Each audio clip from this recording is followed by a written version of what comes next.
नमस्कार। द नागरिक में आपका स्वागत है। आप देख रहे हैं कार्यक्रम रात 9 बजे। इसमें हम उस मुद्दे को लेकर के आते हैं जो देश के सामने सबसे ज्वलंत होता है। अभी जिस तरह से दंगों की स्थिति है हरियाणा में, हालांकि सरकार कह रही है कि दंगे नियंत्रण में आ गए हैं, लेकिन जिस तरह से हरियाणा में फैला, दिल्ली के आसपास जिस तरह से तनाव बढ़ा, उससे चिंता हो गई। और जिस तरह के नारे लगाए जा रहे हैं सोशल मीडिया पे, ऐसे ढेर सारे वीडियोज, आरोप प्रत्यारोप का दौर चल रहा है। ढेर सारे घर जलाए गए, दुकानें जलाई गई और हर तरफ आग दिखाई पड़ रही। सरकार कहती है कि हमारी जो वहां के जो मुख्यमंत्री या खास करके जो खट्टर साहब, वो कह रहे हैं कि हर व्यक्ति को सुरक्षा नहीं दी जा सकती। और एक ऐसा उबाल है, बजरंग दल हो या विश्व हिंदी परिषद हो या बीजेपी के और नेता हो, वो हिंदूवाद को लेकर के इतने उग्र हैं कि ऐसा लग रहा है कि हिंदू धर्म जो है वो कुछ हाल में खत्म शुरू हुआ था और अब खत्म होने के कगार पर। जबकि हम देख रहे हैं कि पिछले 9 वर्षों से नरेंद्र मोदी जी की सरकार है। उत्तर प्रदेश में जो सबसे बड़ा प्रदेश है इस देश का, वहां आदित्यनाथ योगी जी की सरकार।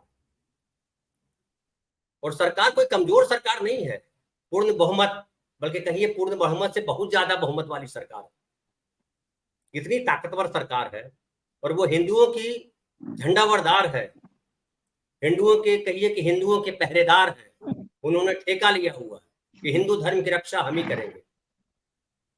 हालांकि ये देश जो है आदिकाल से हिंदू मुल्क है, यहाँ सबसे ज्यादा संख्या में हिंदू रहते हैं।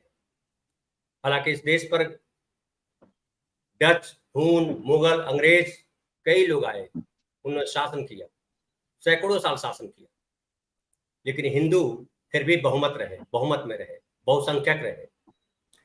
अभी जो देश की जो जनसंख्या है उसमें माना जाता है कि 80% हिंदू जनसंख्या है और 20% में बाकी मुसलमान, सिख, ईसाई और दूसरे अन्य धर्मों के लोग। बावजूद इसके ये ऐसा फैलाया जा रहा है कि हिंदू धर्म खतरे में और हिंदुओं का जागना जरूरी है। जो तुलसीदास हमारे इलाके में बहुत चर्चित रहे, तुलसीदास का एक दोहा है, परहित सरिस धर्म नहीं भाई, पर पीड़ा सम नहीं अधमाई। लेकिन आज जो हिंदू होने का गर्व है, जिसको कहा जा रहा है गर्व से कहो हम हिंदू हैं, वो हिंदू कह रहे हैं मुल्ले काटे जाएंगे, राम राम चिल्लाएंगे। गांधी ने कहा था, या कहिए कि जो उनका भजन था बड़ा फेमस, जो नरसिंह मेहता जी का लिखा हुआ, वैष्णव जन तो तैने कहिए, पीर पर आई जाने दे। विवेकानंद ने भी जब शिकागो धर्म संकट में कहा था, तो कहा था हम उस धर्म, उस देश से आए हैं, उस धर्म से आए हैं जहां सबके प्रति समभाव है, सबके प्रति प्रेम भाव है। हम सार्वभौमिकता में विश्वास करते हैं, जिसको वसुधैव कुटुंबकम कहते हैं। लेकिन यहाँ अब कहा जा रहा है कि ये केवल हिंदू राष्ट्र है और जिनको ये हमारी भाषा पसंद नहीं है वो पाकिस्तान चले जाए।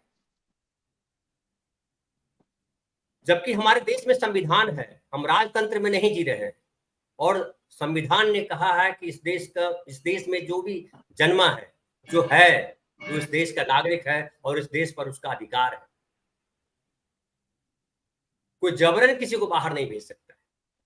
और संविधान में हर धर्म के साथ समभाव बरता गया है, सभी धर्मों के प्रति सम्मान की बात की गई है।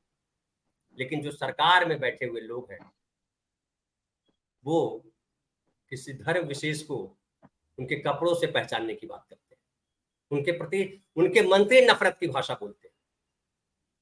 ऐसे में ये चिंता हो जाती है और ये सोचने पे मजबूर होना पड़ता है कि ये जो हिंदू इतने घबराए बौखलाए हैं, तो क्या वाकई हिंदू धर्म खतरे में है?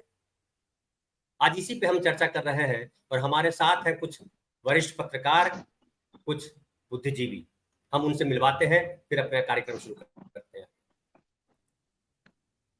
हमारे साथ फिलहाल हैं डॉक्टर प्रकाश हिंदुस्तानी साहब इंदौर से और राजेश ठाकर गुजरात से। अभी कुछ साथी और जुड़ेंगे, लेकिन प्रकाश भाई, राजेश भाई, आपके पास आने से पहले मैं चाहता हूं कुछ एक वाजपेयी जी का वीडियो मुझे मिल गया सोशल मीडिया पर, और मुझे लगा कि वो दिखाया जाना चाहिए, क्योंकि वाजपेयी जी जो है बीजेपी की ही नेता रहे, और कहिए कि बीजेपी आज जहां पहुंची है उसको पहुंचाने में अटल बिहारी वाजपेयी का बड़ा योगदान रहा। उनका भाषण है जो वो बोल रहे हैं, शायद 1977 का भाषण। उन आदर्शों के लिए अपने को समर्पित किया जिनके लिए बापू जन्मे, जिए और अंत में शहादत को प्राप्त हुए। हम आश्वासन दिलाना चाहते हैं कि देश में भाईचारे की जो नई राजनीति शुरू हुई है उसमें किसी तरह का खलल नहीं डालने दिया जाएगा। भाई को भाई से बांटने की किसी भी चाल को सफल नहीं होने दिया जाएगा। हिंदू, मुसलमान, सिख, ईसाई, पारसी, बौद्ध, जैन, अलग अलग मतावलंबी अपने अपने उपासना के रास्तों पर चलते हुए एक दूसरे के साथ आदर का भाव बरतते हुए इस देश के निर्माण में अपना योगदान देंगे। तो ये हमारे अटल बिहारी वाजपेयी, जिन्होंने जो 6 साल यहाँ प्रधानमंत्री रहे, और जिस पार्टी से वो रहे प्रधानमंत्री उसी पार्टी के नेता है अभी जो देश में शासन कर रहे हैं। एक और हम दिखाएं आपको, एक कविता है, बड़ी अच्छी लगी मुझे सोशल मीडिया पर। डॉक्टर त्रिपाठी है, उन्होंने ये कविता लिखी है और पढ़ी है, बल्कि पूजा त्रिपाठी उनका नाम। मुझे लगा कि आम जो लोग हैं, आम नागरिक हैं, हमारे जो दर्शक हैं, उनको उनकी भाषा में कविता लिखी गई। मुस्कुराइए कि आप कतार में। अगर आपको लगता है कि एक ज़ॉम्बी की बंदूक B5, B6, S6 pantry car तक होते हुए रुक जाएगी, तो आप कतार में।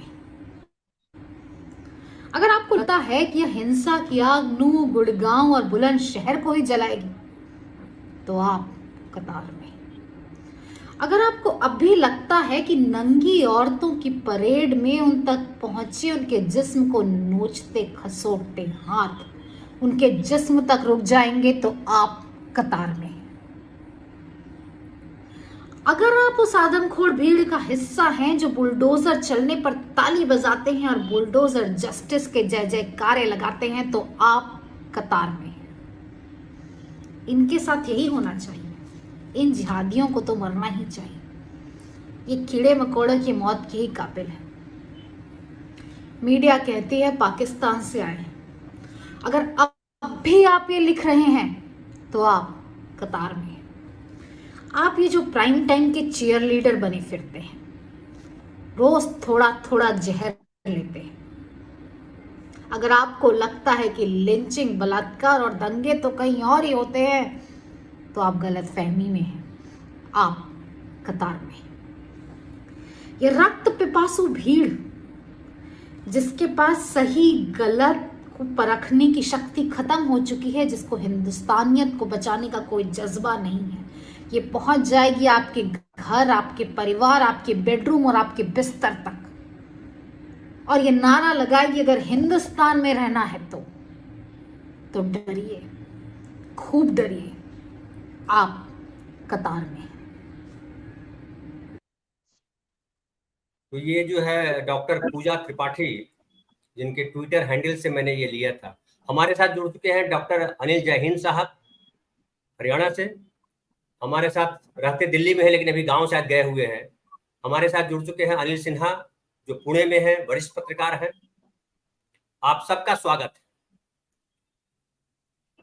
जयहिंद साहब, हम आपके यहाँ से शुरुआत करते हैं, आपसे ही शुरुआत करते हैं, क्योंकि आप उसी इलाके में है जहां इस तरह की घटनाएं हो रही हैं।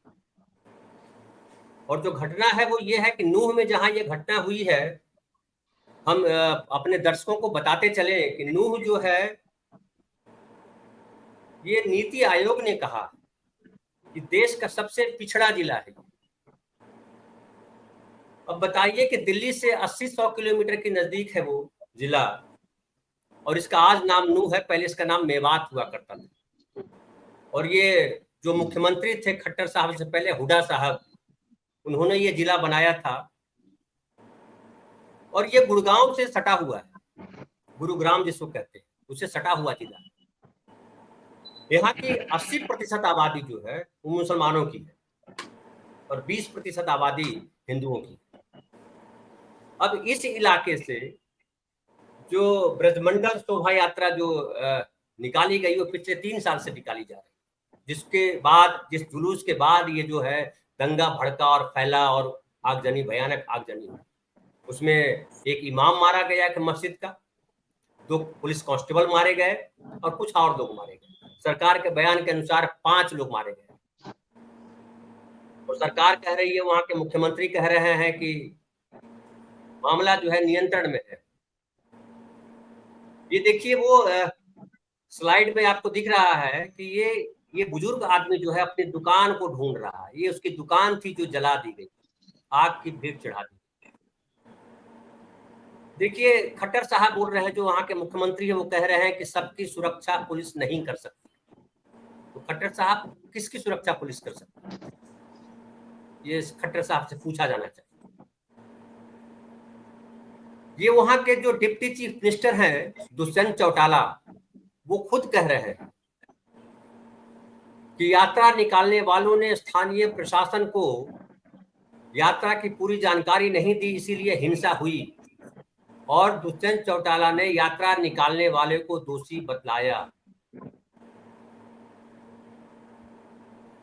अब देखिए विज साहब कह रहे हैं, जो वहां के गृह मंत्री है, वो कह रहे हैं जिस आदमी का नाम आया, कहा गया कि जब जुलूस निकलने की बात आई तो उसके पहले उस जो मोनू मानेसर यहाँ नाम लिखा गया है, मोनू यादव के नाम से भी जाना जाता है, मूल नाम उसका वही है।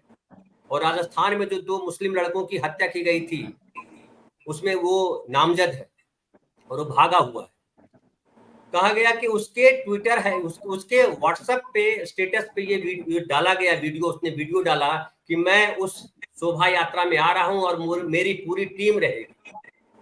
और ऐसा मीडिया में कहा जा रहा है कि इसकी वजह से एक पैनिक सिचुएशन वहां क्रिएट हो गया और दूसरे समुदाय के जो लोग हैं उनके अंदर भय घर कर गया कि कुछ भयानक होने वाला।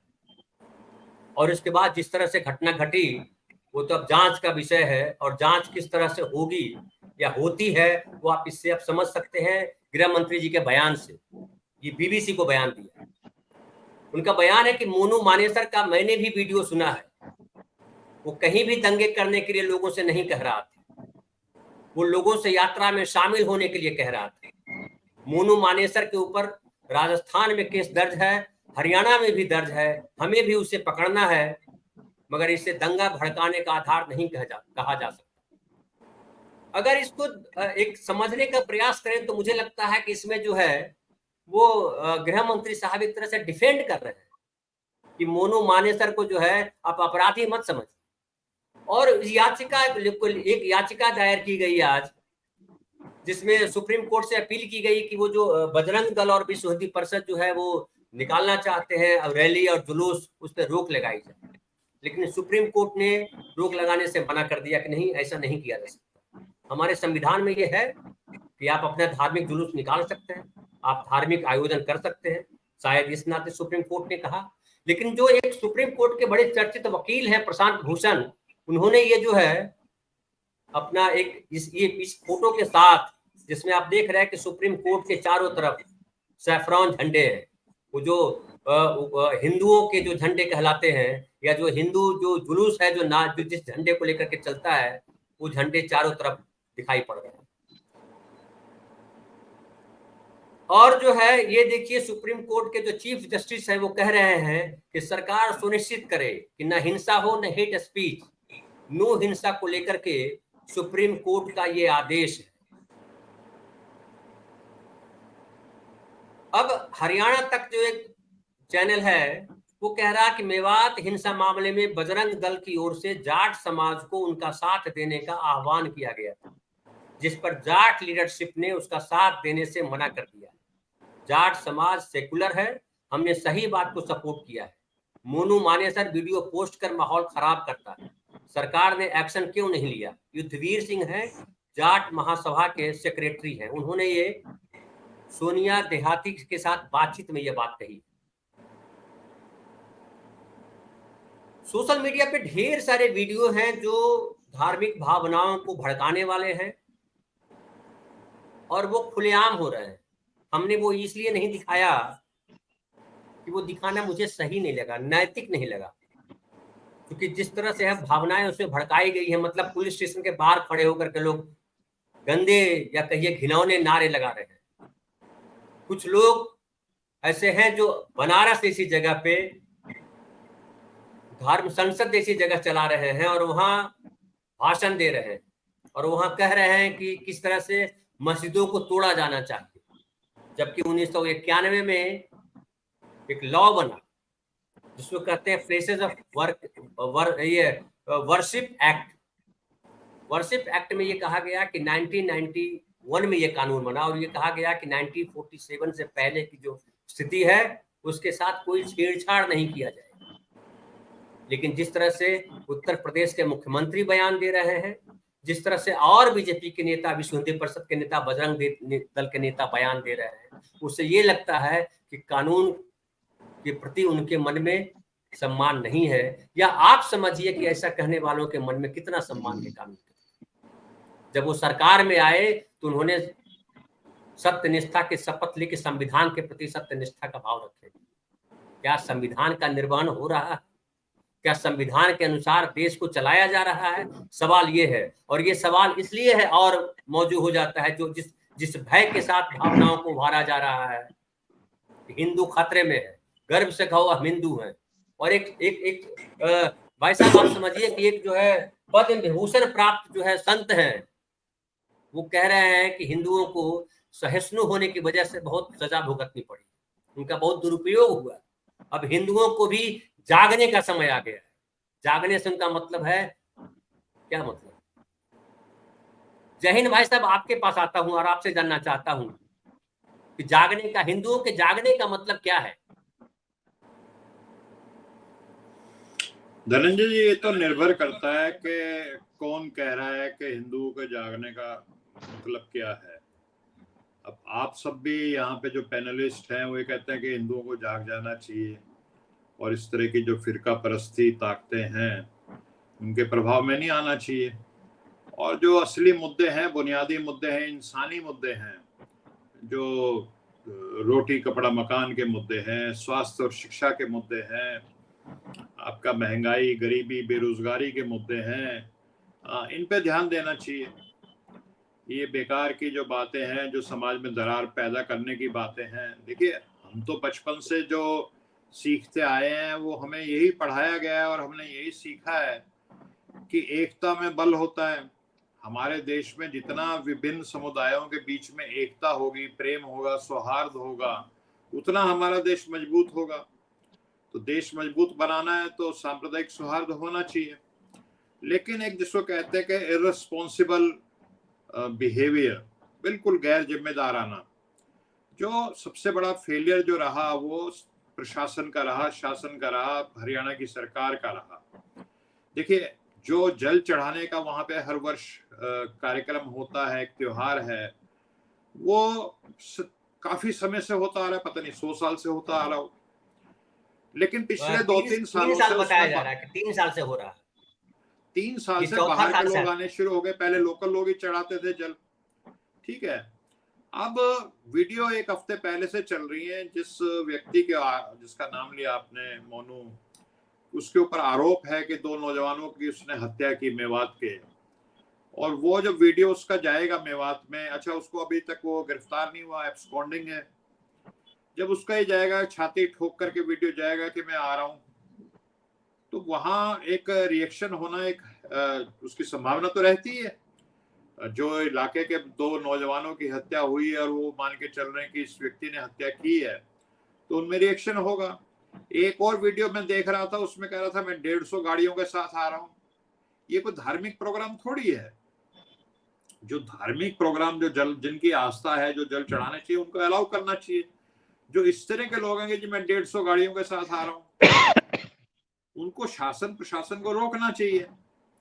और फिर ये तो जो मोदी सरकार में मंत्री है राव इंद्रजीत, और वो इसी गुरुग्राम इलाके के मेंबर पार्लियामेंट भी हैं, उन्होंने भी कहा भी धार्मिक जुलूसों में ये हथियार लेकर के चलने की क्या बात है, बिल्कुल गलत है, अलाउ ही नहीं करना चाहिए। और जो डिप्टी चीफ मिनिस्टर है हरियाणा के, दुष्यंत चौटाला, उन्होंने भी कहा है कि शासन प्रशासन की फेलियर है।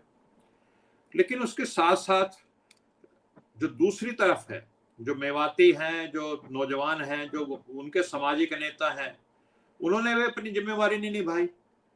उन्हें अपने बच्चों को, उनको अपने नौजवानों को कंट्रोल में रखना चाहिए था, नियंत्रण में रखना चाहिए था। पत्थरबाजी हुई है और दूसरी तरह की घटनाएं हुई हैं। तो फेलियर जो है सामाजिक नेताओं का उनका भी है, जिनके बच्चे जाकर के इसका हुड़दंग करते हैं, और जो मेवात के जो मुस्लिम समुदाय के जो सामाजिक नेता हैं या धार्मिक नेता हैं, जो राजनेता हैं, उनको भी अपने समाज को कंट्रोल में रखना चाहिए था, उनके आपने भड़कना नहीं है। तो जब वो जुलूस निकल रहा था तो बहुतों को, नौजवान जो मेवात के थे, उनको लगा कि शायद इसमें वो डॉक्टर साहब आपको मैं ये आता हूं आपके पास, मैं डॉक्टर प्रकाश हिंदुस्तानी के पास आता हूं। प्रकाश भाई, जो बता रहे हैं अनिल जय हिंद साहब, कह रहे हैं कि मुस्लिम समाज के जो नेता है उनको भी इस बात का ध्यान रखना चाहिए था, और जो हिंदू समाज के लोग हैं जो ये यात्रा निकाल रहे थे उसको भी ध्यान रखना चाहिए। मैं देख रहा था डिप्टी कमिश्नर का जो बयान है, वो कह रहे हैं कि जो है ये यात्रा निकाले जाने से पहले 27 जुलाई को एक मीटिंग हुई थी, जिसमें बजरंग दल के लोग, विश्व हिंदू परिषद के लोग, वहाँ की जो स्थानीय मुस्लिम समाज है, उलेमा कुछ हिंद है, जमीयत उलेमा हिंद, उसके सदस्य थे, और उन सबके बीच बैठ के मीटिंग हुई थी, और ये तय हुआ था कि कोई हथियार लेकर के नहीं आए। जैसा कि बताया जय हिंद साहब ने कि वहाँ के जो गुरुग्राम के जो जो जो नेता हैं, जो सांसद हैं और जो केंद्र में मंत्री हैं, राव इंद्रजीत सिंह, उन्होंने भी इस बात को कहा कि ये जुलूस में इस हथियारों को ले जाने का मतलब क्या है।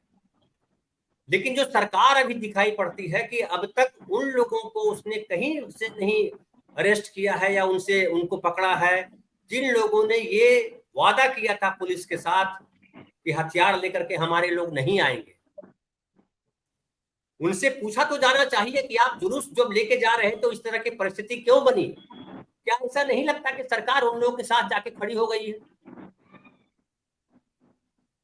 धनंजय जी, जब भोपाल की सांसद कर्नाटक में शिमोगा में एक सभा में कहती हैं कि अपने घर के चाकू छुरी तेज कर लो, क्या पता सब्जी काटने वाले चाकू कब आपकी जान बचाने के काम आए, तब लगता है कि वाकई देश में हिंदू खतरे में नहीं है, मुसलमान भी खतरे में नहीं है, सिख ईसाई ये भी खतरे में नहीं है, जैन भी खतरे में नहीं है, पारसी भी खतरे में नहीं है। खतरे में अगर कोई है तो वो हमारा संविधान है, खतरे में अगर कोई है तो हमारी धर्मनिरपेक्षता है, और खतरे में अगर कोई है तो वो हमारा लोकतंत्र खतरे में है। इस बात की ओर ध्यान देना चाहिए। और एक बात मैं आपसे कहूं कि इस देश में बीजेपी की सरकार है, जो हिंदुत्ववादी सरकार कही जाती है, उसके प्रधानमंत्री नरेंद्र मोदी हैं, गृह मंत्री अमित शाह हैं। 2 साल पहले मोहनीश जबलपुरे नाम के सज्जन ने आरटीआई में उनसे पूछा, उस विभाग से पूछा कि क्या देश में हिंदू धर्म खतरे में है, इसका कोई सबूत, कोई सूचना है क्या गृह विभाग के पास? तो गृह विभाग के केंद्रीय जन सूचना अधिकारी वीएस राणा ने इसका जवाब दिया कि हिंदू धर्म के लिए कथित खतरों के बारे में न तो उन्हें कोई जानकारी है, न उन्हें कोई सबूत है, उनके पास कोई सबूत है। उन्होंने यही कहा, हम केवल यही जानकारी दे सकते हैं कि उनके पास जो सबूत उपलब्ध है या उनके अधिकार क्षेत्र में है, वही बात हम कर सकते हैं। हमारे पास ऐसा कोई सबूत नहीं है, कोई रिकॉर्ड नहीं है। उन्होंने कहा कि यह प्रश्न काल्पनिक प्रश्न है, इसलिए ऐसे प्रश्न का जवाब देना संभव नहीं है। ये कहा अमित शाह जी के विभाग ने। अब देखिए, हिंदू राष्ट्र बनाने का आह्वान, हलाल के खिलाफ मुहिम, हिजाब पर आपत्ति, जनसंख्या नियंत्रण कानून की मांग, रोमियो स्क्वाड का समर्थन, सेना की इफ्तार पार्टी पर सवाल, मुस्लिम होने के शक में बुजुर्ग को थप्पड़ मार देना, इन सब के पीछे जो चीज कॉमन है वो कॉमन ये है कि ये धारणा फैलाई जा रही है कि वो दिन आएगा जब हिंदू अल्पमत में आ जाएंगे और वे खतरे में होंगे। अब 2020 का आकलन देखें तो भारत की आबादी में 100 करोड़ से ज्यादा तो हिंदू हैं। आजादी के बाद हिंदुओं की संख्या 80 करोड़ बढ़ गई है और जम्मू कश्मीर, पंजाब, लक्षद्वीप और पूर्वोत्तर के राज्यों को छोड़ दे 5 राज्यों को, तो सारे राज्यों में हिंदू बहुसंख्यक है। 1951 से 2020 तक हर साल हिंदुओं की आबादी औसतन 1 करोड़ 14 लाख बढ़ी है, जबकि मुस्लिमों की आबादी इसका 20% भी नहीं बढ़ी। तो 1 करोड़ 14 लाख आबादी हर साल बढ़ने वाला हिंदू खतरे में है। भारत में हिंदू 200 साल तक ब्रिटिशों के अंतर्गत रहा, 700 साल यहाँ मुस्लिम रहे, लेकिन हिंदू यहाँ खत्म नहीं हुए।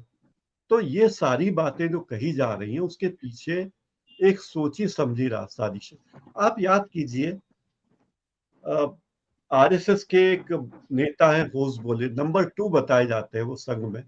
उन्होंने कहा था कि देश की बढ़ती आबादी चिंता का सबब है और इसी के लिए देश में एक समान जनसंख्या नीति बनाने की जरूरत है। एक बात और आंकड़ा मैं आपको बताना चाहूंगा कि भारत में हिंदुओं की जितनी आबादी है उसकी 99% आबादी जन्म से हिंदू है, यानी 1% हिंदू ऐसे हैं जो दूसरे धर्मों से हिंदू बने हैं। मुस्लिमों की आबादी 97% है जो जन्म से मुस्लिम है, बाकी लोग बने हैं। लेकिन फिर भी ऐसा कोई खतरा इसमें नहीं दिखता कि हिंदू अल्पमत में आएंगे या वे खतरे में आएंगे। अब ये नेता लोग जिस तरह की बातें करते हैं वो आश्चर्य की बात है।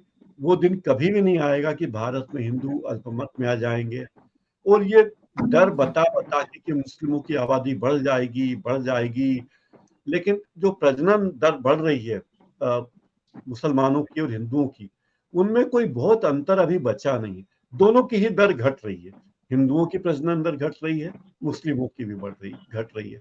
तो धीरे धीरे ये हाल होगा कि दोनों बराबर प्रजनन दर हो जाएगी।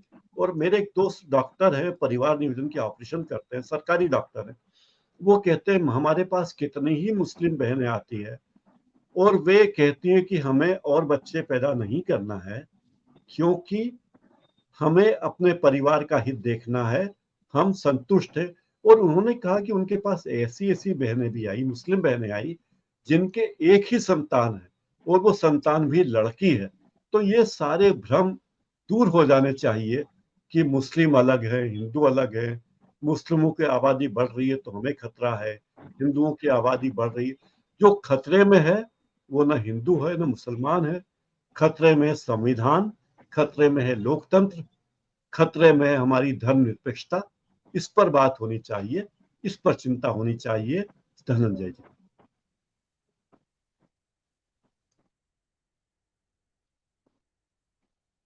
राजेश भाई, मैं आपके पास आता हूं, चूंकि आप गुजरात से हैं और वहां लंबे समय से बीजेपी की सरकार है। आज जो प्रधानमंत्री है नरेंद्र मोदी जी, वहां मुख्यमंत्री रहे, काफी साल मुख्यमंत्री रहे। और गुजरात का तो सुना हमने बहुत विकास हुआ, इतना विकास हुआ कि वो गुजरात मॉडल पूरे देश में मांगा जाने लगा कि गुजरात मॉडल लाया जाए, गुजरात मॉडल लाया जाए। और भारतवर्ष में फाइनली गुजरात मॉडल आ गया। लेकिन गुजरात मॉडल जो दिख रहा है उसमें मणिपुर दिखाई पड़ रहा है। गुजरात मॉडल जो दिख रहा है उसमें दिख रहा है कि हरियाणा में क्या हो रहा है। हमको आप याद कीजिए, हरियाणा में एक और घटना हुई थी, राम रहीम जी को जो है जब अरेस्ट करने की बात हुई थी।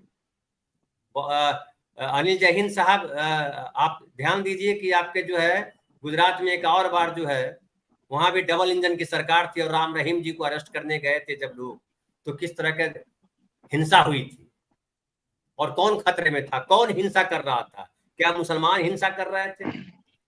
उसके बाद और भी जो है उत्तर प्रदेश के मुजफ्फरनगर में और कहां कहां क्या क्या हुआ सब देखा गया। तो क्या आपके यहाँ अब तो जो है सुरक्षित है होंगे हिंदू? राजेश भाई, आपके गुजरात में तो हिंदू सुरक्षित होंगे क्योंकि हिंदू शासन चला आ रहा है लंबे समय से, और मुसलमान जो है एकदम दब करके डर करके बैठे होंगे। या अभी वहां भी खतरा है, जिसे हम तो यहाँ देख रहे हैं मुंबई, अभी पालघर में जो ट्रेन आई, पालघर में जो जयपुर से ट्रेन आ रही थी और उस ट्रेन में जो है जो लोग बैठे आ रहे थे पालघर में, उसको एक पुलिस वाले ने जो कांस्टेबल था उसने गोली मार दी। अब उसने पता नहीं कपड़े से पहचाना हुआ, कैसे पहचाना, पहचान लिया कि जिसको हम मार रहे हैं वो मुसलमान है। लेकिन अगर समझिए कि कुछ जो है वो तो एक मीना को ही मार दिया, वो तो हिंदू था।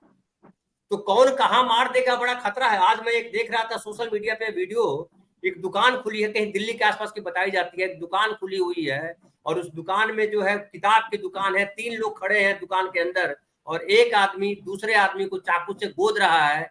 लोग चले जा रहे हैं सड़क पे, कोई बचाने नहीं आ रहा है। फाइनली मार करके पता नहीं 20 चाकू मारा या 40 चाकू मारा, लहूलुहान कर देता है उसको। तभी एक आदमी भाग करके आता है और उस चाकू वाले आदमी को पकड़ता है। दूसरे और लोग आते हैं और उसको भी जो है 2-4 डंडे मारते हैं, वो भी गिर जाता है वहां पे। तो ये भयावह स्थिति दिन में, रात के अंधेरे में नहीं, दिन के उजाले में इस तरह की घटनाएं लगातार हो रही हैं। मणिपुर में जिस तरह के हाल है कि जो कुकी पुलिस वाले मैतेई इलाके में नहीं जा रहे हैं, मैतेई पुलिस वाले कुकी इलाके में नहीं जा रहे हैं और सुप्रीम कोर्ट को कहना पड़ रहा है कि सरकार फेल है। क्या गुजरात में सरकार बड़ा अच्छा काम कर रही है और क्या गुजरात में हिंदू खतरे में नहीं है? गुजरात में अभी हिंदू खतरे में नहीं है, क्योंकि यहाँ भाजपा की सरकार जो है वो खतरे में है। हिंदू तभी तभी खतरे में आते हैं जब भारतीय जनता पार्टी को राजनीतिक जमीन जो है वो खिसकती दिखती है। तो आप जिस गुजरात मॉडल की बात कर रहे हो, तो यहाँ ये 25 साल पहले नारे लगे थे, जिस हिंदू का खून न खोले खून नहीं वो पानी है, जो राम के काम ना आए वो बेकार जवानी है। तो इसका मतलब तो ये हुआ कि अमित शाह का जो बेटा है जैसा, उसकी जवानी बेकार होनी चाहिए। वो तो अब सबसे धनिक जो बोर्ड है उसमें जाके बैठा है, त्रिशूल पकड़ा दिया मेरे और आपके बच्चों को और बोल दिया गया कि आपका खून खोलना चाहिए और हिंदू जो है उसको खतरा होना चाहिए। प्रवीण तोगड़िया का बेटा, कभी भी उसने लाठी नहीं खाई, कभी जेल नहीं गया राम मंदिर के लिए। नरेंद्र मोदी का भाई, भतीजा, भांजा, कभी दिखा आपको ऐसे किसी आंदोलन के अंदर? अशोक सिंघल के परिवार का कोई शहीद हुआ? तो सही रूप में हिंदुओं को जागने की जरूरत है। मैं समझता हूं कि सचमुच हिंदू सो रहा है। हिंदू ये देख नहीं रहा है कि जब जब चुनाव आते हैं, पहले ऐसा कहा जाता था कि जब जब चुनाव आते हैं तो गरीब की थाली में पुलाव आता है। अब ये बात हो गई है 2014 के बाद कि जब जब चुनाव आता है तो हिंदू के घर में तनाव आता है। तो हिंदू खतरे में नहीं है, जब इनकी राजनीतिक जो जमीन है वो खतरे में पड़ जाती है, तब वो ये हिंदुत्व के खतरे वाली खेती जो है वो शुरू कर देते। आपने बहुत सारे नाम दिए, लेकिन इस देश का प्रधानमंत्री जो संविधान की शपथ लेके बैठा है, वो खुद अगर कहता है कि कपड़ों से पहचाना जाता है, अगर वही कहता है गुजरात के अंदर के हर एक्शन का रिएक्शन होता है, वही कहता है जब सभा के मंच से कि चुन चुन के बदला लूंगा, तो ये फिल्मी डायलॉग जो है वो उन्होंने अपनी राजनीतिक जमीन मजबूत करने के लगाई। अब वो जो है वो संवैधानिक पद पर बैठ गए हैं, अब वो नहीं बोल रहे हैं, लेकिन उनका जो आउटसोर्सिंग एजेंसी है, जिसको हम विश्व हिंदू परिषद कहते हैं, राष्ट्रीय स्वयंसेवक संघ कहते हैं, हिंदू जागरण समिति, बहुत सारे ऐसे मंच बना दिए गए हैं जो आउटसोर्सिंग पे, उनके पे रोल पे काम करने के लिए हर जगह जब चुनाव आते हैं तो आ जाते हैं। अगर हरियाणा का मुख्यमंत्री ये कह रहा है कि हर शख्स की जो है सुरक्षा करना पुलिस का काम नहीं है, तो क्या पुलिस का काम सिर्फ आप नेताओं को जेड प्लस सिक्योरिटी में, चौक चौबंद सिक्योरिटी में बचा के रखना यही है? आम जनता जो आपको चुन के वहां पर भेजती है और वो अपनी सुरक्षा के लिए और अपने रोजगार के लिए आपसे जो अपेक्षा करती है, इसके बदले में अगर यही स्थिति मिलती है, अगर आप देखो मणिपुर में हिंसा होती है तो भाजपा जिम्मेदार नहीं है, हरियाणा में हिंसा होती है तो भाजपा जिम्मेदार नहीं है, लेकिन राजस्थान के अंदर कुछ हो जाता है तो गहलोत साहब जिम्मेदार हो जाते हैं। एक किस प्रकार की राजनीति इस देश के अंदर हो रही है, ये हिंदुओं को ही समझने की जरूरत है, मुसलमानों को भी समझने की जरूरत। जाहिल लोग दोनों तरफ है। अगर कोई एक राजनीतिक षड्यंत्र रचा जा रहा है, आप जिस वीडियो की बात कर रहे हो, तो मुस्लिम समाज के जो लोग हैं उनको पहले से लोगों को अवेयर कर देना चाहिए कि ये स्थिति बिगाड़ने की कोशिश है, और जब स्थिति बिगड़ेगी, और 1% लोग ही ऐसे होते हैं जो ये दंगे में शामिल होते हैं, फिर उस दंगे के कारण जिसके घर, जिसकी दुकान जलती है, जिसका घर जलता है, जिसके घर के कोई परिवार का लोग मरता है, तो वो आक्रोश जो 8-10% लोगों में फैलता है। और 10% लोग दंगे में शामिल होते हैं, बाकी 20-30% जो लोग हैं उनको सोशल मीडिया के द्वारा मानसिक रूप से शामिल कर दिया जाता है। यही जो 40% का एक ग्रुप बन जाता है, वो भारतीय जनता पार्टी की वोट बैंक तैयार होती है। तो ये पूरी कोरी राजनीति है। अगर हिंदू 50-60 साल जब भाजपा की सरकार नहीं थी, तब भी जितने खतरे में नहीं था, इतने खतरे में अगर हिंदू हृदय सम्राट इस देश का प्रधानमंत्री बन गया है, उसके बाद पड़ जाता है, तो विफलता किसकी है? ये सवाल होना चाहिए, लेकिन ये जो बुनियादी सवाल है नहीं उठते। और गुजरात के अंदर स्थिति ये है कि आप अगर क्लास के अंदर जो सबसे दंगा करने वाला स्टूडेंट है उसको मॉनिटर बना दोगे, तो सही बात है कि क्लास के अंदर तूफान नहीं होगा। तो हमारे गुजरात में ये हुआ है, जो दंगाई लोग थे वो सरकार में आ गए। जब आप देखना, भारतीय जनता पार्टी जब विपक्ष में होती है तब दंगा होता है, या तो विपक्ष में आने की भूमिका में जब आ जाती है, उनको लगता है कि जनाधार जा रहा है, तब दंगे होते। तो ये पूरे दंगे की राजनीति का मॉडल गुजरात का है। आपने सही कहा, जो यहाँ था वो अभी पूरे देश के अंदर लागू हुआ है। इसीलिए सही बात है, हिंदुओं को जागना जरूरी है, उनको सोचना जरूरी है कि दंगे में मरता कौन है। कोई भी भारतीय जनता पार्टी का नेता, उसका बेटा, कोई भी विश्व हिंदू परिषद का, राष्ट्रीय स्वयंसेवक संघ का, मोहन भागवत साहब ये कहते हैं कि हर हिंदू को 4-4 बच्चे पैदा करने चाहिए, ये जनसंख्या को संतुलित करने के लिए। तो आरएसएस के जो प्रचारक है वो क्यों अविवाहित है? उनको जल्द शादी कर देनी चाहिए और मिशन में जुट जाना चाहिए। लेकिन इन लोगों को जो है, सारा जो काम है दूसरों के कंधे पे डाल देना है, खुद को सत्ता के जो फल है वो चखना है। ये बात सारे हिंदुओं को भी समझना चाहिए और मुसलमान को भी। जी राजेश भाई, अनिल भाई मैं आपके पास आता हूँ। जो कहा राजेश भाई ने कि अगर मॉनिटर जो है बदमाश है तो उसी को, अगर कोई लड़का बदमाश है तो उसी को मॉनिटर बना दिया जाता है, जो दंगाई है उसी को सरकार में ला दीजिए। तो मुझे एक डायलॉग याद आ गया, वो शोले का डायलॉग, कि तुम्हें गब्बर से सिर्फ एक ही आदमी बचा सकता है, वो गब्बर है। तो क्या हिंदू धर्म को गब्बर बचा लेगा?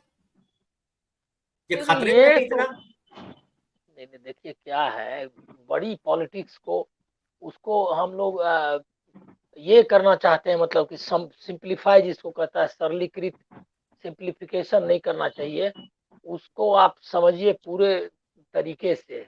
एक तो पहला ये है कि ये जहां भी दंगे हो रहे हैं या जो स्थिति है, वो सब जगह आप देख रहे हैं कि सिविल वॉर की कंडीशन तैयार कर रहे हैं वो 2024 के पहले। ये कोई मतलब आसान चुनौती नहीं है, और पूरे देश के सामने चुनौती है। मणिपुर जो गुजरात एक सिविल वॉर का पहला मॉडल था, और आपको इसीलिए पता नहीं चला क्योंकि पूरे देश में पता नहीं, मतलब पूरे देश में इसका असर नहीं दिख रहा था। तो गुजरात अकेला था, बाकी पूरे देश में तो सेकुलर गवर्नमेंट थी और सेकुलर लोगों की ताकत थी। और उस समय गुजरात को जो चल रहा था, जिस तरह का अमानवीयता, जिस तरह का की दरिंदगी वहां हुई, उसको लोगों ने बताया भी। अभी आप अभी देख लीजिए, अभी आपने वो जो ट्रेन की घटना की चर्चा की, उसको आप मीडिया में देखिए, उसको साबित कर दिया है और करने वाला है कि मतलब कर ही रहा है कि वो पागल था तो उसको उस मुसलमान ही है, वो विक्षिप्त हो गया था। ये का मतलब सर्विस में भी लोगों से कर रहा था, लेकिन विक्षिप्त होकर के वो दंगाई क्यों बन गया? उसने जो लोग मारे हैं, वो जो मरा है उसकी स्टोरी असल में ऐसी है कि उस आदमी ने रोकने की कोशिश की थी, जो टीकाराम मीना जिसको मार दिया उसने, इस सब इंस्पेक्टर को, उसने उसको रोकने की कोशिश की तो उसको गोली मारा। उसको इसलिए नहीं मार दिया कि इधर उधर चला रहा था गोली, वो चुन चुन के मारा है उसने अल्पसंख्यक समुदाय के लोगों को। और इस पर उसका एक वीडियो भी आया है जिसकी ऑथेंटिसिटी नहीं है, जिससे जाहिर होता है कि उसके दिमाग में कम्युनलिज्म का कीड़ा था और वो मोदी और योगी का समर्थक था। तो ये तो एकदम कम्युनल घटना है। दूसरा है क्या कि ये सही कहा कि राजस्थान में अगर कुछ हो जाता है तो तुरंत उसके बारे में बात करते हैं कि राजस्थान में क्यों हो गया ऐसा, और उसको गहलोत जिम्मेदार बन जाता है। लेकिन जो अभी जहां जहां वो घटनाएं हो रही है, जैसे मणिपुर है, कोई जिम्मेदारी कहाँ ले रहे हैं भाई? आप तो दंगे की बात कर रहे हैं। जो लॉ एंड ऑर्डर देखिए, दिल्ली में जो लड़कियों की हत्याओं के कुछ से हुए हैं, और दिल्ली में जिस तरह की आपराधिक घटनाएं हो रही हैं, तो लोग मीडिया या कोई उसको बात कर रहा है। अगर यही बिहार में ये घटना घट जाती तो आप क्या हाल होता बताइए। जंगल राज जो है, नीतीश अब चूंकि उधर चले गए हैं तो जंगल राज उसको बताते हो। अगर ऐसी घटनाएं बिहार में हो जाए तो आप पूरा एक तंत्र उन्होंने बनाया है, एक तो नॉन स्टेट एक्टर्स का, और दूसरा मीडिया में आप ये जानकारी लेनी चाहिए लोगों को कि जब पहली सरकार आई जनता पार्टी की 77 में गैर मतलब कांग्रेस सरकार आई, तो उसमें आडवाणी जी जब बने सूचना प्रसारण मंत्री, तो उन्होंने संघ से में जो बकायदा प्रचारक थे और पांजन वगैरह में अपना दे रहे थे योगदान, उनको ला करके संपादक बनाया। और एक बड़ी संख्या में इस तरह से मतलब जो कम्युनल और कैडर था उनका, वो आया पत्रकारिता में और योजनाबद्ध तरीके से। और इस तरह से आप हर जगह देखेंगे सारी संस्थाओं पर उन्होंने कब्जा करके रखा है। तो ये जो हिंदू खतरे का जो शोर मचता है, जो अब जैसे उन्होंने प्रकाश जी ने बताया ना डिटेल में कि कैसे ये कितना झूठ है और ये चर्चाएं, लेकिन अब ये कोई चर्चा मेन स्ट्रीम मीडिया कभी करता ही नहीं कि प्रजनन दर क्या है, उनकी आबादी कितनी मतलब बढ़ रही है, बल्कि जो है दर वो थोड़ा सा कम है। जो मुसलमानों में जो दर है वो थोड़े सा मतलब बहुत आसपास में ही है, ये थोड़ा कम ही है। तो ये सारी जानकारी के लिए आपको मतलब मेरा कहने का मतलब यहाँ पर यही है कि हिंदू धर्म खतरे में है का जो शोर है उसको आप लाइटली मत लीजिए।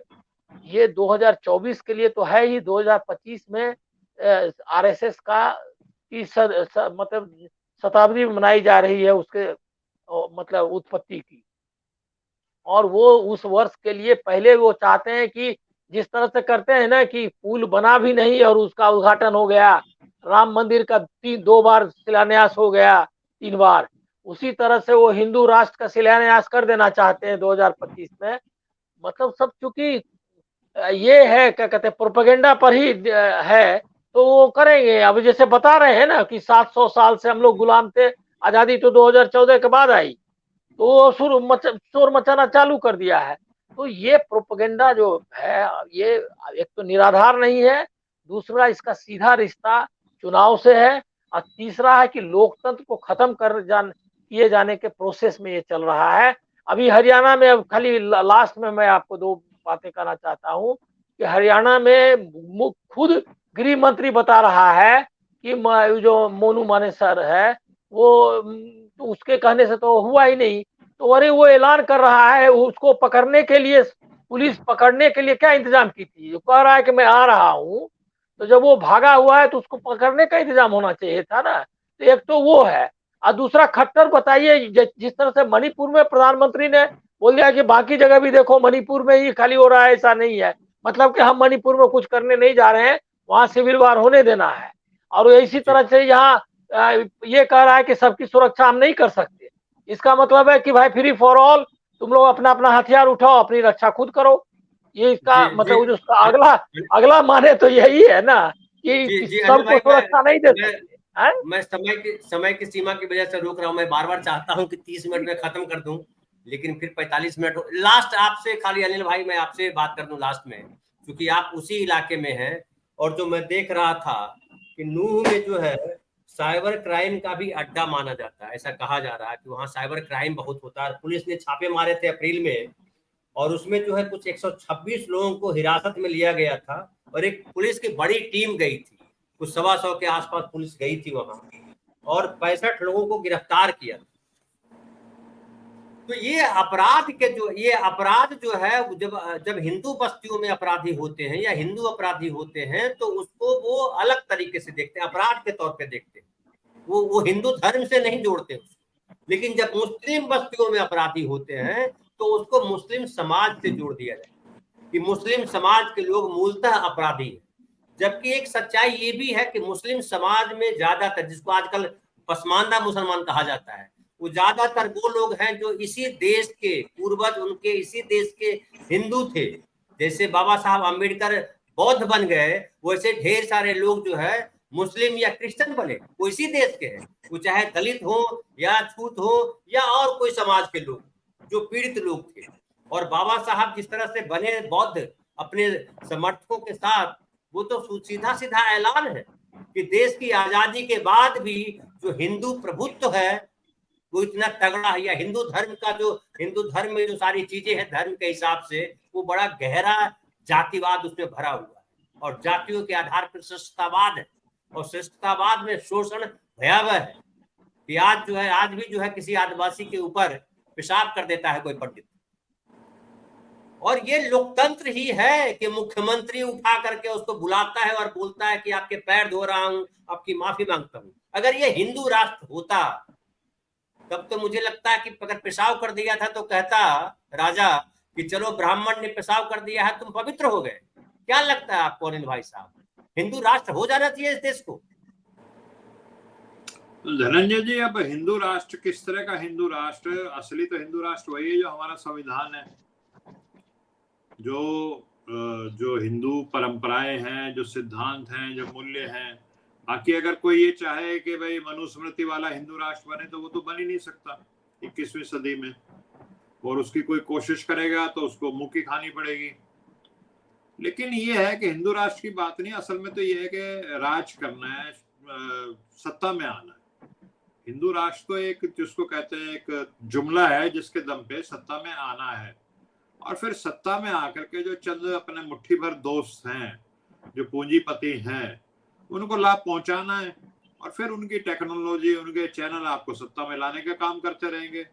तो ये कुचक्र है धनंजय जी जो चल रहा है। बिल्कुल। मैं आता हूं प्रकाश भाई, जल्दी जल्दी से आप लोगों से भी एक एक बयान ले लेता हूं, दो लाइन में निपटा दीजिए कि मीडिया का रोल बड़ा भयावह देखा जा रहा है और कई लोग इस पे चर्चा कर रहे हैं। बीच में बड़ा सोशल मीडिया पे चर्चा चल रहा है, चैनलों पे, खास करके डिजिटल मीडिया पे चर्चा चल रहा है कि मीडिया जिस तरीके से व्यवहार कर रहा है पिछले कुछ सालों से, वो मीडिया का धर्म नहीं है। क्या कहेंगे आप तो मीडिया के हैं, लंबे समय पत्रकारिता की है। शर्मनाक, मीडिया के लिए बहुत शर्मनाक स्थिति है। मीडिया के जो मालिकान हैं वो चैनलों को जिस तरह दबा रहे हैं, अपने स्टाफ पर दबाव डाल रहे हैं कि वो उस नीति पर चलें जो सरकार की जी हुजूरी करती हो, और सरकार जो चाहती है उसी तरह चले। सरकार यानी सत्तारूढ़ पार्टी के हितों के लिए, उनके लिए वोट जुटाने में आप मदद करें, यही एकमात्र काम मीडिया का है, ऐसा लगता है। धनंजय जी जी। राजेश भाई, मैं आपके पास आऊं और जानना चाहूं कि मीडिया जो आपके गुजरात का है वो कैसा है, नेशनल मीडिया जैसा है या कुछ अलग है? गुजरात में इतनी खराब स्थिति अभी मीडिया की नहीं है, एक दो रीजनल चैनल्स है, इसके अलावा अगर आप देखो तो यहाँ की मीडिया की जो स्थिति है, नेशनल चैनल में तो ऐसी स्थिति है कि अगर एक दिन मोदी जी अपने तलवे पर जहर लगाकर सो जाए तो 90% मीडिया कर्मी जो अपने जान धो बैठेंगे। इस प्रकार की चाटुकारिता हो रही है वहां पर। लेकिन गुजरात में अमूमन ये स्थिति नहीं है। गुजरात के अंदर अभी जो पत्रकारिता है उसमें जो संदेश और गुजरात समाचार, ये अखबार जो थे वो अखबार ने अपनी चैनल बना के रखी है, तो जो पत्रकार थे वो पत्रकार ही चैनल चला रहे हैं। बहुत सारी चैनल ऐसी है, तो उसमें स्थिति इतनी खराब नहीं है। विषय भी सरकार के खिलाफ उठते हैं, बातें भी चलती है, लेकिन अब ये लोगों ने डिजाइन ये किया है कि उसमें जो ये थर्ड अंपायर होता है, जिसको हम पॉलिटिकल एनालिस्ट कहते हैं, जैसे हम जैसे लोग हैं, उसमें ऐसी भर्ती कर दी है, जैसे हमारे पैनलिस्ट ने कहा कि वो संघ के बैकग्राउंड के हो या कुछ उनकी मानसिकता वाले लोग हो, ऐसे बहुत सारे लोग जैसे अपने नेशनल मीडिया में भी देखने को मिलते हैं, ऐसे लोगों को यहाँ पर ला दिया है और कमलम से एक आदेश जाता है कि इनको आप आपकी चैनल में बुलाओ। तो ऐसा हो जाता है कि अगर दो एनालिस्ट जो है वो एक तरफ के होंगे तो वो डिबेट जो है वो उसी तरह चला जाएगा। ऐसा थोड़ा बहुत है, लेकिन इतनी खराब स्थिति नहीं है जो स्थिति नेशनल मीडिया में हम देख रहे हैं। जी, मैं आपके गुजरात समाचार का जो चैनल है GSTV, उस पर कभी कभी जाता हूं, कल मैं वहां था, तो आप सही कह रहे हैं। अनिल भाई, मैं आपके पास आऊं, लास्ट 2 लाइन में कमेंट करिए कि आप हमारी पिछली पीढ़ी के पत्रकार रहे, 35-40 साल 45 साल आपकी पत्रकारिता का अनुभव है। और कई अखबारों में काम किया, हिंदी अखबार में, अंग्रेजी अखबार में, और देश के बड़े अखबारों में काम किया, चैनल में भी आपने काम किया। क्या आपको लगता है मीडिया इस तरीके का क्यों हो गया? क्या आपकी जो आपके बाद की पीढ़ी को आपने ठीक से सिखाया नहीं? क्योंकि अभी मैं देख रहा था कि राहुल देव से वो भिड़ गया अमन चोपड़ा। अमन चोपड़ा जो है वही लेकर के आए, राहुल देव के इसमें काम किया है उसने संपादकत्व में। अब वो राहुल देव से भिड़ गया और राहुल देव बड़े दुखी हो गए, गुस्से में आ गए। तो ये क्यों ऐसा हुआ? मीडिया का ये रूप, या जो यूथ जो इस तरीके से, ये भी नहीं कहा जा सकता कि उसको जबरन करवाया जा रहा है, या आप अंबानी पे या किसी इंडस्ट्रियलिस्ट पे आरोप लगा दीजिए कि उसकी वजह से मीडिया का ये हाल है। फाइनली मीडिया को तो पत्रकार ही चला रहे हैं, और वो पत्रकार इतने गिर क्यों गए हैं? नहीं, देखिए उस समय ही जब 80 के दशक में हम लोग पत्रकारिता मतलब शुरू आए थे, मतलब 80 के शुरुआत में ही, उसी समय ये डिबेट शुरू कर दिया था। उस समय सांप्रदायिकता का उतना असर नहीं था, मतलब उतना वो ताकतवर नहीं थे वो लोग, लेकिन उसी समय डिबेट शुरू कर दिया था कि निगेटिव और पॉजिटिव खबरें, मतलब जिन दुनिया में खाली निगेटिव चीजें ही नहीं थी, तो उसमें ह्यूमन इंटरेस्ट स्टोरी करके चालू हुआ, जिसमें कि आदमी जो है तरक्की कर जाता है, कैसे सुंदर मतलब दुनिया को सुंदर दिखाने की बात शुरू हो गई थी। और दूसरा होने लगा था क्या कि पत्रकारिता एक्टिविज्म है या प्रोफेशनलिज्म है। तो उसमें भी था कि आपको तो मतलब हम लोग को जैसे लोग एक्टिविस्ट, शुरू से हम लोग एक्टिविस्ट थे, जिंदगी अपन ने गुजार दी एक्टिविस्ट रहते हुए ही। वो उस समय डिबेट था। ये इसका सरोकार सिर्फ इससे मतलब हिंदू सांप्रदायिकता से नहीं है, इसका सरोकार बिजनेस से भी है। आर्थिक जैसे जैसे ये निजीकरण चलने लगा, पूंजीवाद का वर्चस्व बढ़ा, और दुनिया के स्तर पर भी देखना चाहिए कि जब सोवियत यूनियन का पराभव हो गया, तो एक जो सपना था ना, एक सपना था बराबरी का, एक मतलब गैर बराबरी को खत्म करना है, एक नया समाज बनाना है जिसमें कि हर किसी का कोई शोषण नहीं करेगा, सबको आजादी हो गई जीने की, और कैपिटलिज्म मतलब कोई कैपिटल के आधार पर बड़ा नहीं माना जाएगा। ये एक सपना था और इसके लिए लोगों ने जान दी। और फिर समाजवादी, हमने भारतीय समाजवादी जैसे डॉक्टर लोहिया थे, जयप्रकाश नारायण थे, जवाहरलाल नेहरू थे, गांधी थे, इसका असर भी था कि एक नया समाज बन सकता है। उसको जो पूंजीवाद है विश्व स्तर का, उसने उसको हरा दिया। उस समय ही 80 के दशक में वो दिखने लगा। और इसी बीच में आप भाई साहब पूंजीवाद पे बात कर लेंगे, पूंजीवाद पे बात करेंगे आगे। अभी हम फिलहाल जो है आप लोग आए कार्यक्रम में, क्योंकि समय 53 मिनट बता रहा है, तो हम 1 घंटा होने से पहले खत्म कर देना चाहते हैं, क्योंकि टेक्निकल प्रॉब्लम कुछ हो जाती है फिर। तो आप लोग आए, डॉक्टर प्रकाश हिंदुस्तानी, राजेश ठाकर साहब, डॉक्टर अनिल जय हिंद और अनिल सिन्हा, आप चारों का बहुत बहुत धन्यवाद। दोस्तों, ये जो डिबेट हम कर रहे हैं, डिबेट हमारे करने का पर्पस जो है वो ये है कि एक अवेयरनेस आए और आम नागरिक भी सोचे कि जो उसके साथ हो रहा है, जो देश दुनिया में घट रहा है, वो उसमें वो कहाँ है और वो कहाँ जा रहा है, कहाँ उसको जाना है, ये विचार करना जरूरी है। आपको ये प्रोग्राम कैसा लगा आप जरूर बतलाएं, और अगर अच्छा लगता है तो आप अपने मित्रों परिचितों के साथ शेयर करें। बहुत बहुत धन्यवाद। नमस्कार, शुभ रात्रि।